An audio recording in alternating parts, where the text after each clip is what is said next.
Am khuliqu min ghairi syai'in am humul khaliqun. Kalau alam raya ini wujud, maka penyebabnya harus sesuatu yang wujud. Masa sesuatu yang enggak wujud menyebabkan yang wujud.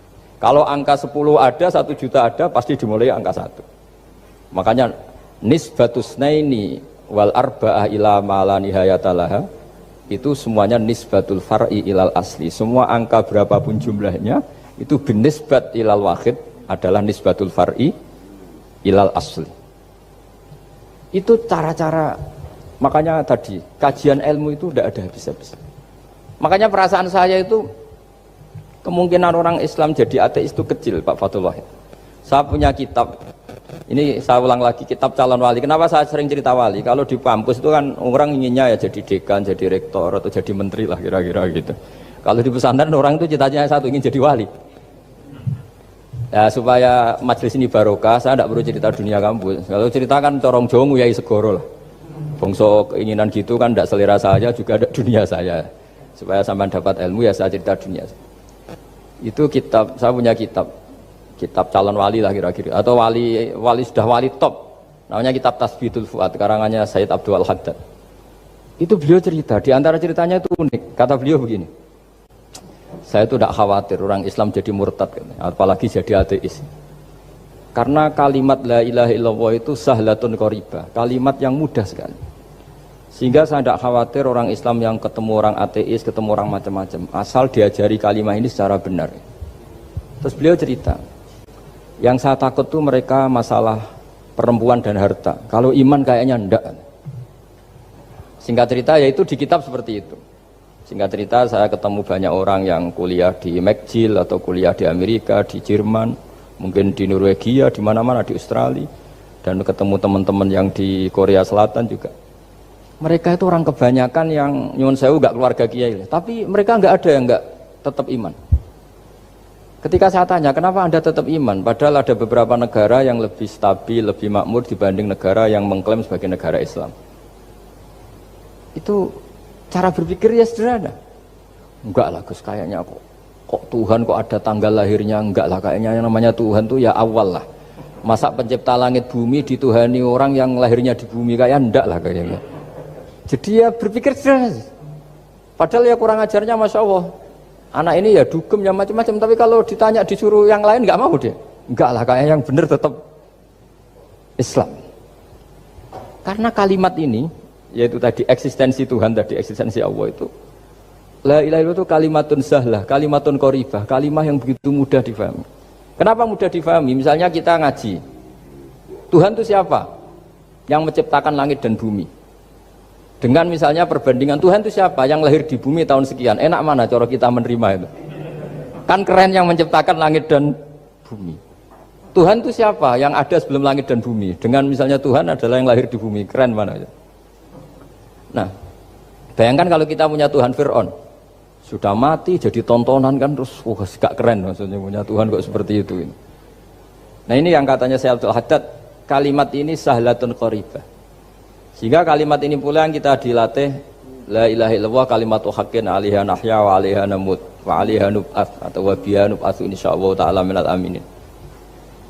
Nah, saya sebetulnya tadi datang itu tidak ingin menjelaskan ini, tapi tadi kata Pak Fathul Wahid, ilmu itu kalau dikaji tambah hari tambah mudah, karena perangkat untuk menemukan bulan itu misalnya nggak rata itu gampang sekali. Pakai teori pemandangan ya bisa, pakai teori gambar juga bisa. Kalau teori pemandangan tadi, kalau kita bisa melihat mobil 2 meter masih kelihatan 2 meter, itu dengan jarak berapa masih orisinil seperti itu. Tambah jauh, tambah tidak kelihatan, tambah jauh. Nah ternyata setelah 5 kilo misalnya tidak kelihatan. Berarti untuk jumlah 2 meter hilang per 5 kilo. Nah berarti kalau bulan masih kelihatan segitu, berarti jarak kita dan bulan kira-kira sekian ribu kilo. Itu bisa dihitung, itu tambah teknologi. Makanya sebetulnya teknologi itu nyumbang itu nggak sampai 30%, yang paling banyak ya sains tadi, pengetahuan itu yang kayak tadi orang menemukan pesawat, itu kontribusi terbesar tetap pengetahuan. Misalnya pesawat dari bahan ini kalau kecepatan sekian kena angin pecah enggak, tetap pengetahuan yang menopang itu. Teknologi kan paling mengantar supaya pesawat kecepatan sekian didorong mesin sekian dengan apa begitu. Nah pesantren seperti kita, saya ini dididik Mbah Mun, dididik bapak saya, buyut-buyut saya, kiai, itu sekali alim, yang alim betulan, itu ya alim betul. Ya karena memang yang repot nih yang agak-agak dukun itu ya ribet itu. Penting rambutnya gondrong, terus terkenal gak pernah mandi, terus nanti ada orang tertentu tertarik minta doa, ini yang ribet ini, susah ini sertifikasinya susah ini karena. Tapi kalau kita ini di pesantren yang coro sertifikasinya jelas. Jadi berani jadi Gus harus bisa baca Mu'in gitu, berani jadi Kiai harus bisa baca Wahab. Aturan mainnya jelas kalau di ini. Yang repot tuh yang sebagian itu aturan mainnya tidak jelas. Terus promosinya itu pernah datangi menteri loh, pernah datangi wah ya ribet kalau ukuran keren tuh didatangi apa? Menteri atau pejabat. Saya teruskan ya, karena ilmu itu harus menyelamatkan kita sampai di depan Allah Subhanahu wa Ta'ala. Nah, ketika kita menyifati Allah itu az-zahir, zat yang begitu jelas. Itu kalau kita kan kok begitu jelas padahal nggak bisa dilihat, terus kita sendiri tidak pernah melihat. Tapi eksistensi Tuhan sebagai Tuhan, yaitu al-wajibil wujud, itu jelas sekali karena nggak mungkin suatu yang wujud diciptakan oleh yang tidak wujud. Kenapa harus awal? Masa pencipta datangnya terlambat? Terus juga harus bakok itu abadi atau al-akhir kalau dalam bahasa Quran. Masa zat yang superior kemudian kalah sama yang diciptakan.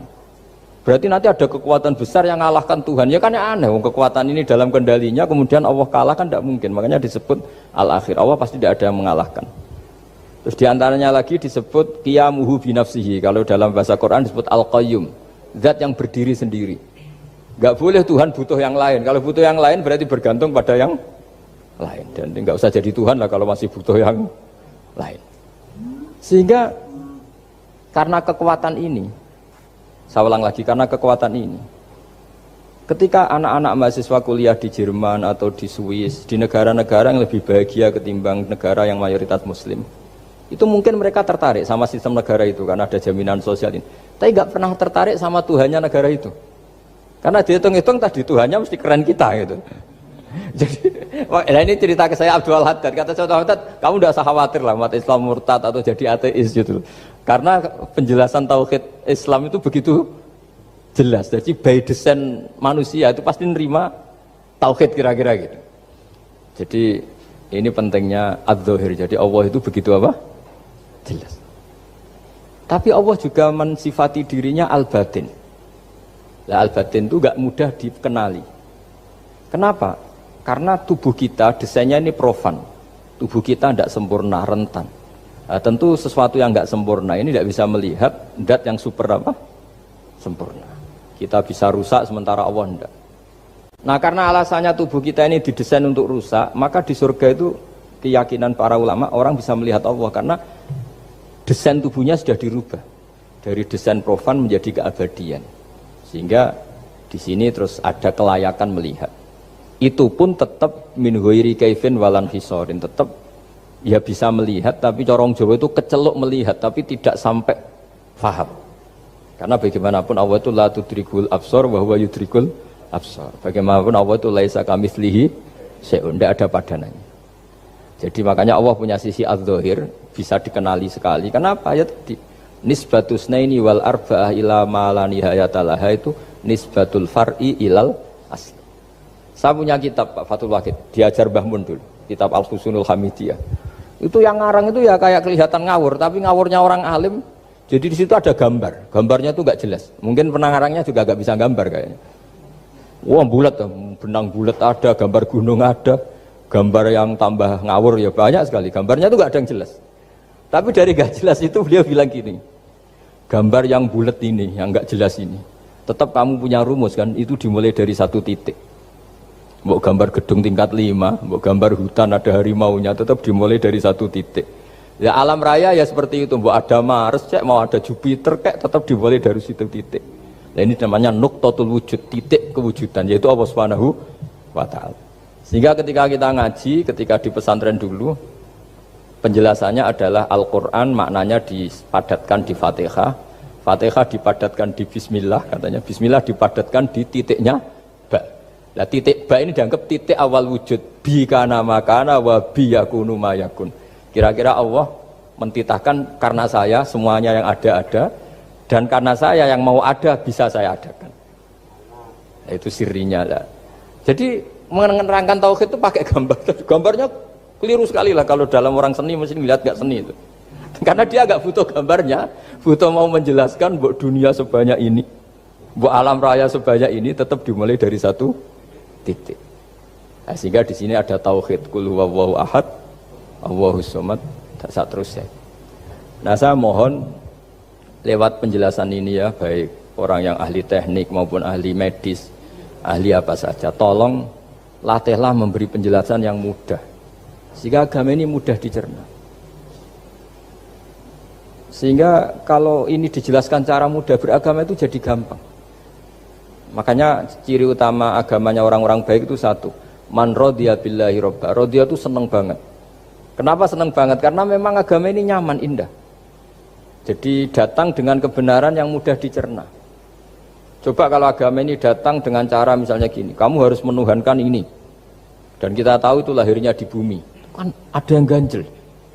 Kok Tuhan sama buminya dulu, buminya ini gimana ini?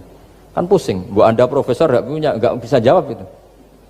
Tapi kalau Tuhan itu adalah yang ada sebelum langit dan bumi, kan ya iyalah, masa Tuhan terlambat datangnya, kan terus enak gitu loh, menerimanya itu. Makanya diantara kekalahan Fir'aun berdebat, ya Nabi Musa ya Nabi lah, juga proses ya. Nabi Musa ketika ditanya Fir'aun, wa ma rabbul alamin, Tuhan kamu itu siapa? Jawabnya Nabi Musa, rabbus samawati wal ardi, yang menuhani langit dan bumi. Itu Fir'aun masih bisa ngeles. Saya jalan-jalan kemana-mana, yang dituhankan saya, berarti yang Tuhan ya saya dong. Ma'alim tulakum min ilahin apa? Ghairi, kata Fir'aun. Soal Tuhan kamu di langit, begini kata Fir'aun. Haman dipanggil, Haman bikinkan piramida yang paling tinggi, saya ingin melihat Tuhannya Musa. Musa bingung kan, padahal kalau naik piramida nanti Fir'aun pun tidak bisa melihat Allah kan. Wong yang nabi yang kiai aja gak bisa melihat, apalagi Fir'aun. Padahal celakanya ketika dia tidak melihat Allah, dia akan mengatakan Allah itu tidak ada, ribet kan. Itu penjelasan tentang Tuhan ini sebetulnya sudah absolut lah. Rabbus samawati wal ardi, Tuhannya langit dan bumi. Tapi itu gak ngefek, di perdebatan gak ngefek. Yang ngefek adalah ketika Musa bilang gini, Rabbukum wa rabbu abaikumul awwalin, sing nuhani buyutem. Wah kaget pengawal-pengawalnya langsung do iman, meskipun secara siron, secara rahasia. Iya, nah, Quran pangeran berarti buyutnya radi pangeran. Kan pangerannya putu nih, berarti buyutnya wah ribet kan. Ya kalau Fir'aun Tuhan, bapaknya tambah Tuhan kan, mbahnya, buyutnya. Akhirnya kata pengawal Fir'aun, geblek tenan Fir'aun. Artinya apa? Kadang argumentasi yang sudah benar, yaitu Tuhannya langit dan bumi kan ya benar lah. Tapi itu tidak ngefek, di perdebatan tidak ngefek. Yang ngefek adalah ketika Rabbukum wa rabbu abaikumul awwalin, yang nuhani nenek moyang kamu. Orang mulai mikir kalau Fir'aun itu Tuhan, lalu nenek moyangnya Tuhannya siapa?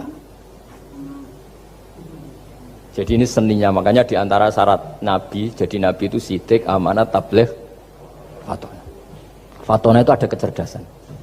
Dulu Nabi ya sering dibully, jangan kira Nabi itu enggak sering dibully, sering juga Pak Rektor. Jadi ada unta itu kena kudis. Kudis itu ya jenis penyakit menular lah. Nabi dengan teori tawakalnya, Nabi itu punya dua teori, kadang pakai teori tawakalnya, kadang pakai teori preventif. Makanya Nabi pernah ngendikan kalau ada penyakit menular di situ, kamu jangan di situ. Itu pakai teori preventif. Tapi kadang Nabi pakai teori tawakal. Nabi menghentikan la adwa wala tiarut. Tidak ada penyakit menular. Terus orang-orang yang ya usil lah kira-kira gitu. Ada unta kena kudis, dijejerkan yang waras. Ternyata yang waras ikut kudisen lah, ikut sakit. Senang orang ini.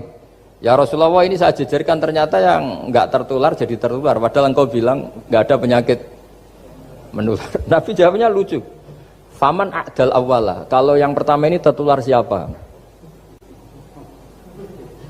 Dia dikira Nabi itu kalah karena melihat unta yang kedua. Ternyata Nabi enggak, ketika dipanggil ya Rasulullah ini unta agak gudikan, tak jejerkan yang kudisen, ternyata ikut kudisen. Berarti penyakit itu menular. Tapi Nabi jawabannya faman a'dal awwal, lalu yang kena penyakit pertama tertular oleh siapa? Wah itu asli dari Allah. Ya maksud saya seperti itu kata Nabi. Nah itu yang dikatakan fatona. Jadi Nabi itu harus punya sifat apa? Fatona. Karena dengan kecerdasan itu Nabi bisa berargumentasi. Kayak tadi, Ketika Fir'aun dikatakan Allah yang menuhani langit dan bumi, Fir'aun masih mengklaim dia Tuhan. Karena di mana-mana dia dituhankan. Tapi ketika diingatkan bahwa kamu anak seorang manusia, punya bapak, punya kakek, punya buyut, punya canggah kalau bahasa Jawa. Lalu kalau kamu yang Tuhan, dan Tuhan dimulai Anda, lalu mbah-mbah kamu Tuhannya siapa? Gak bisa jawab kan? Akhirnya banyak punggawa yang saat itu iman. Jadi iman itu bisa menghunjam kepada siapa saja termasuk yang orang-orang topnya Fir'aun. Sehingga ketika Fir'aun rapat Musa harus dibunuh besok, tangkap besok. Sebagian mereka itu membocorkan informasi itu. Datang ke Musa, tadi malam kita ikut rapat, keputusannya Anda dibunuh, maka larilah kamu. Itu barokahnya iman. Artinya ya karena logika Musa lebih masuk akal, ya mereka lebih percaya sama Musa. Tapi gara-gara profesi ya tetap kerja, dan yang mulai ribet tuh mulai ribet jadi makanya kamu jangan tanya kaifa hukmul mukmin sing yukhfi imanahu, bagaimana hukumnya orang mukmin yang menyembunyikan imannya demi aman. Ya tidak usah kamu jawab. Kalau kamu jawab boleh ini kok kayak pecundang. Kalau kamu jawab haram, pernah terjadi itu. Wa qala rajulun mu'minum min ali fir'auna yaktumu imana. Ya, ini khazanah ya. Jadi saya mohon mengkaji Islam itu harus dengan sisi-sisi yang bisa difahami orang pinter juga orang bodoh. Kata Imam Ghazali banyak karena hadatin itu harus difahami orang pinter juga orang bodoh. Terus contoh yang paling populer tentu sering saya utarakan masalah iddah. Iddahnya orang terceraikan itu 3 kali masa suci. Kalau menurut Abu Hanifah 3 kali masa haid. Orang pinter tahulah kalau perempuan sedang haid, menstruasi pasti sedang tidak hamil. Sehingga kalau dia sudah haid 3 kali ada kepastian tidak hamil. Kalau tidak hamil artinya apa? Nggak ada sperma dari zaut awal, suami pertama yang jadi anak dia. Padahal tujuan iddah adalah nanti kalau di hubungan suami istri sama suami kedua jelas anaknya suami kedua. Tapi kalau andai kan tidak ada iddah kan malam hubungan suami istri, pagi bentrok cerai, terus kawin, kumpul suami istri lagi, terus nanti anaknya itu anaknya siapa? Kan nggak jelas. Kalau sampean bisa klaim lewat DNA juga mungkin secara ilmu objektif Pak Rektor. Masalahnya juga bisa disuap kan? Saya sering dibantah orang-orang itu. Wah Gus DNA itu otoritatif karena gini-gini nggak mungkin bohong kamu. Ya DNA-nya nggak bohong, pegawainya bisa disuap kan? Kayak nggak tahu manusia apa nggak tahu Indonesia nggak tahu terus. Itu yang sensitif itu yang mulai wilayah sensitif itu. Nggak tahu manusia apa kayak nggak tahu Indonesia. Manusia aja ya sudah. Berarti Anda sangat nasionalis. Jadi ribet kan? Maka dianjurkan ada iddah. Dengan iddah selesai berarti benar-benar perempuan ini baru atur rohmi, rahimnya steril dari unsur mani zaut awal. Dan kalau 3 kali masa suci itu artinya apa? Kira-kira 3 bulan. Kira-kira ya. Wal mutallaqatu yatarabbasna bi anfusina salah satu apa? Quru. Pertanyaannya kalau 3 bulan, andai kan tidak pakai teori ilmiah, menstruasi itu sudah teori ilmiah. Ada yang tanya ke saya, Gus kenapa harus sampai 3 kali, padahal menstruasi pertama pasti sudah ada hamil. Saya jawab, menstruasi pertama itu namanya keluar darah. Nggak ada jaminan kalau itu haid, bisa saja keluar darah karena kaget, karena kecelakaan, karena apa. Sehingga kalau misalnya perempuan diceraikan, Gus saya sudah haid. Yang jamin kalau itu haid siapa? Maksudnya keluar darah dengan makna tidak hamil. Bisa saja keluar darah kali ini faktor kaget ya, atau faktor kecelakaan. Tapi kalau sampai 3 bulan karena per bulan haid sekali, itu meskipun haidnya keliru, haid keliru itu misalnya sebetulnya itu enggak darah haid tapi darah penyakit istikhadah, kan tetap kelihatan. Masa 3 bulan enggak bleeding Joro Jawa? Kan mesti bentuknya tubuh sudah berubah. Artinya kata ulama-ulama, agama ini enggak bisa hanya mengacu ilmu. Kalau mengacu ilmu haid sekali sudah cukup. Tapi kenapa harus 3 kali? Karena 3 kali orang awam tahu semua kalau itu sedang hamil atau tidak hamil. 3 bulan dari dicerai kan kelihatan kalau hamil ya bentuk tubuhnya sudah rubah, kalau enggak. Intinya agama ini harus agama yang mudah difahami orang pinter juga difahami orang yang tidak pinter. Kayak tadi bulan tadi, saya juga gak ngira kalau orang goblok jadi pinter itu. Jadi ini cerita ya, jadi supaya kita meskipun di lembaga kampus, di lembaga modern, Jangan lupa tradisi-tradisi kebodohan ya diabadikan lah kira-kira itu. Karena bodoh itu kadang ya penting. Makanya kalau cerita di dunia wali itu kaca, Anda boleh gak nerima cerita ini, tapi Anda harus percaya kalau kekuasaan Allah itu tidak terbatas. Kenapa orang Madura begitu mencintai kiai? Sebetulnya niatnya ya agak baik, tapi ya nggak baik tapi baik. Ada santri itu Madura, dia saking percaya sama kiai itu ya khidmah, bikin teh, masakan kiai, mijitin kiai, pokoknya waktunya diberikan semua untuk kiai. Dan dia nggak pernah ikut ujian, apalagi ujian kelulusan disertasi dokter nggak pernah dia. Kalau sekolah nggak pernah ikut ujian. Sudah ya saya ridho jadi orang bodoh, sementing ikut jenengan. Suatu saat orang ini mati, kiainya tuh pusing, waduh mati. Ini di dalam alam mimpi itu, kamu boleh gak percaya, nggak wajib percaya memang. Ini kan ada akidah, jadi tidak wajib percaya. Ditanya sama malaikat, Marabbuka, Tuhan kamu siapa? Jawabannya lucu, malaikat kamu itu gimana? Di mana-mana tanya sama orang pinter, orang bodoh kok kamu tanya? Pusing kan malaikatnya. Di mana-mana namanya tanya, itu ya sama orang pinter, masa orang bodoh ditanya? Yang bener aja kamu. Makanya bodoh ini ya senjata, makanya ini kita kalau pinter ya alhamdulillah, kalau bodoh ya alhamdulillah. Karena bodoh itu penting. Kalau negara ini tidak makmur, yang disalahkan mesti para rektor. Gunanya apa ada rektor kalau nggak solusi bagi bangsa ini? Orang bodoh pasti nggak disalahkan kan? Nanti kalau ada hisab, kenapa Indonesia carut marut? Yang dipanggil Allah itu menteri rektor, pasti itu. Apa kontribusi Anda sebagai orang pinter, sebagai profesor, sebagai orang bodoh aman? Santai, nggak kena panggilan kan? Karena ada harus bertanggung jawab. Akhirnya terus malaikat tanya, lalu yang pinter siapa? Yang di atas itu, kiainya yang nalkin itu, yang di atas itu. Walhasil kiainya itu karena wali itu dengar, ya boleh cung bodoh kok terus nganti wis mati. bodoh kok kamu bawa sampai mati. Jadi kadang orang bodoh itu ya pinter tadi, malaikat tuh kamu itu gimana? Di mana-mana tanya itu ya sama orang pinter. Orang bodoh kok kamu tanya? Ya ribet kan kalau sudah ketemu seperti itu. Nah, Nabi juga sering ngalami dialek sama orang bodoh. Kadang Nabi yang ngalah, kadang logikanya orang bodoh itu lebih gampang. Itu ada orang pencari dop itu semacam kayak biawak ya. Tapi tidak biawak, kayak semacam biawak. Ketemu Nabi, kamu tahu kalau saya ini Rasulullah? Tidak tahu ya. Ya kamu harus iman kalau saya ini Rasulullah. Hatta yu'mina laka hadad dhab. Ya kalau hewan ini iman sama kamu ya saya iman. Ribet kan ukurannya itu. Waduh, untung Nabi betul. Terus Nabi tanya, Dhab, kamu tahu kalau saya Rasulullah? Terus Dhabnya saat itu bisa bicara asyhadu annaka Rasulullah, terus baru iman. Imannya tanya, kenapa kamu iman sama Rasulullah? Hewan aja tahu kalau dia Nabi, apalagi manusia. Sehingga di masyhur itu di acara-acara kita kalau wadhabbu wal ghazalah yasyadani laka bir risalah itu wadhabbu wal ghazalah yasyadani laka bir risalah. Sehingga nah kekeliruan kita, saya sering ngomong di mana-mana, matur di mana-mana. Masyarakat Indonesia mayoritas ya tetap yang enggak pinter. Orang Islam mayoritas yang enggak pinter. Lalu orang enggak pinter ini diabaikan sehingga mereka tidak jadi energi yang luar biasa untuk mengawal Islam atau mengawal Indonesia.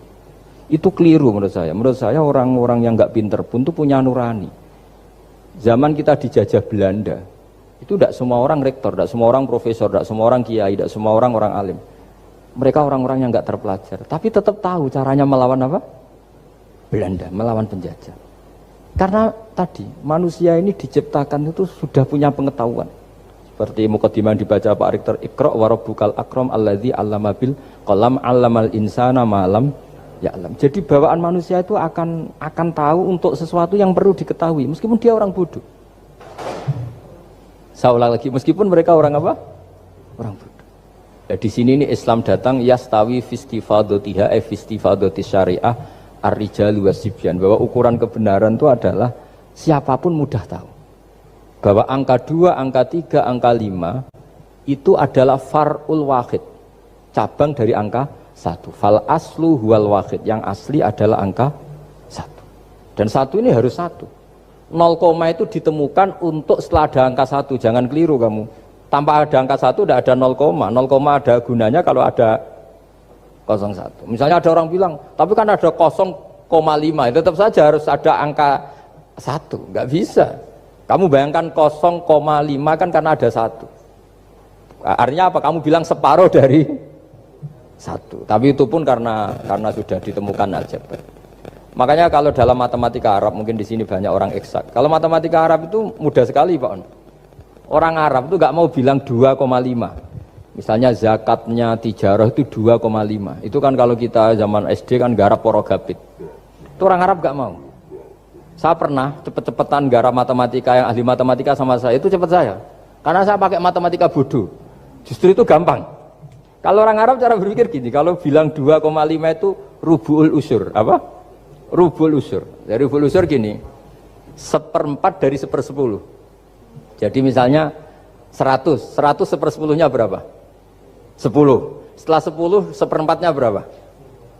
2,5. Jadi bertahap, rubu'ul usur. Sehingga misalnya gitu, 1 juta kan angkanya nolnya kan 6. Kalau kamu porogapit 2,5 kan keweselan kayak porogapit. Kalau orang Arab gampang, 1 juta 1/10-nya berapa? 100. 1/4-nya 25. Berarti 2,5-nya 1 juta.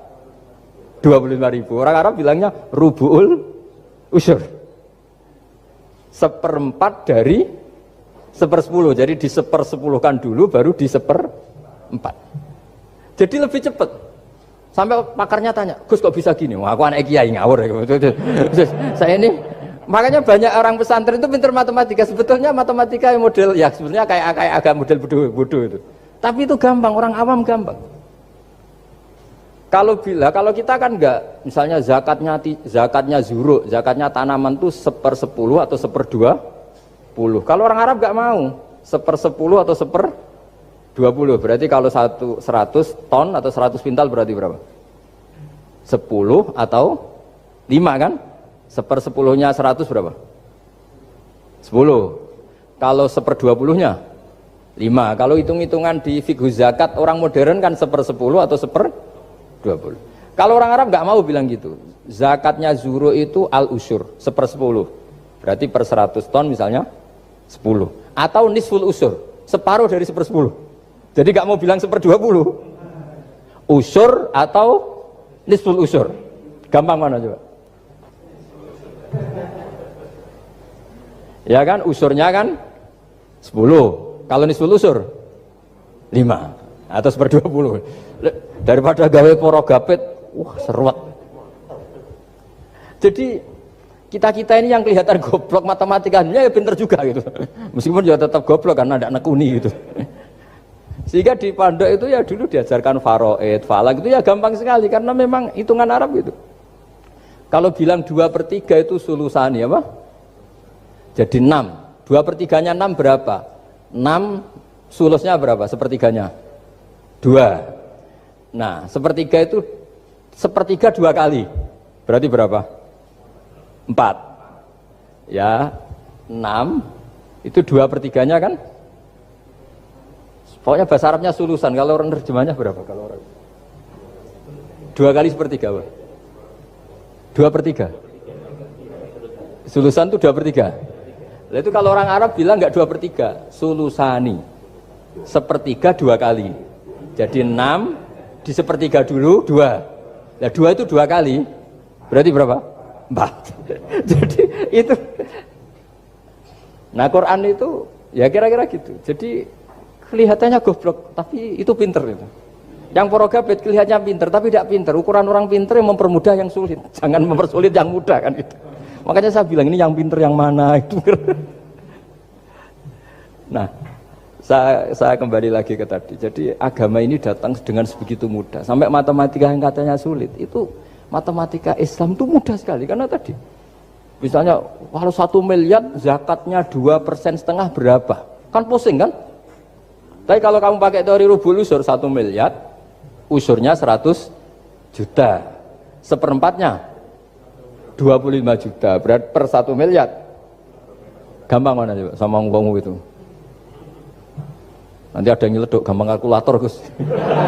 Ya ribet lagi kan kalau kalkulatornya pas hilang. Atau pas dipakai anaknya belajar daring, ribet kan HP-nya. Jadi ini cerita ya, jadi seperti yang dikatakan Pak Rekro tadi, sebetulnya ciri utama ilmuwan atau ulama atau profesor atau dokter itu usahakanlah yang mudah itu, yang sulit itu menjadi apa?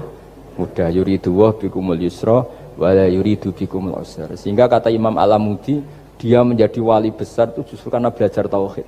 Yang dari belajar matematika tadi, dari matematika dia tahu bahwa angka berapapun jumlahnya itu binisbat ilal wahid, itu semuanya nisbatul far'i ilal asli, semua itu cabang dari satu.